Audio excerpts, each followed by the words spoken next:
ভাই ও বোনেরা, আজকের এই ভিডিওটা শেষ পর্যন্ত দেখবেন, কারণ পিএম কিষাণের টাকা আজ থেকেই কিছু কিছু জেলায় ঢুকতে শুরু করেছে।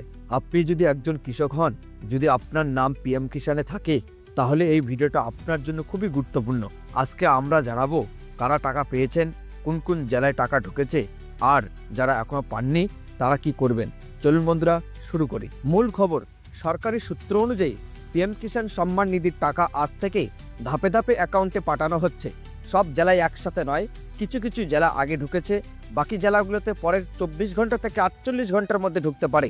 এই টাকা সরাসরি কৃষকদের ব্যাংক অ্যাকাউন্টে ডিবিটির মাধ্যমে পাঠানো হচ্ছে। কত টাকা ঢুকছে?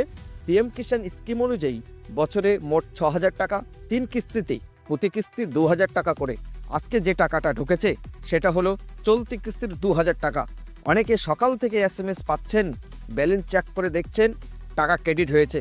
কারা এখনও টাকা পাননি, কারণ কি? আপনি যদি এখনও টাকা না পেয়ে থাকেন তাহলে ভয় পাওয়ার কিছু নেই। এর পিছনে কয়েকটা সাধারণ কারণ হয়ে থাকতে পারে। ইকেওয়াইসি সম্পূর্ণ হয়নি, ব্যাঙ্ক অ্যাকাউন্ট আধার লিঙ্ক নেই, ভুল আইএফসি বা অ্যাকাউন্ট নাম্বার, জমির তথ্য আপডেট না থাকা। এই কারণগুলোর জন্য অনেক সময় টাকা আটকে যায়। টাকা পেতে এখনই কি করবেন?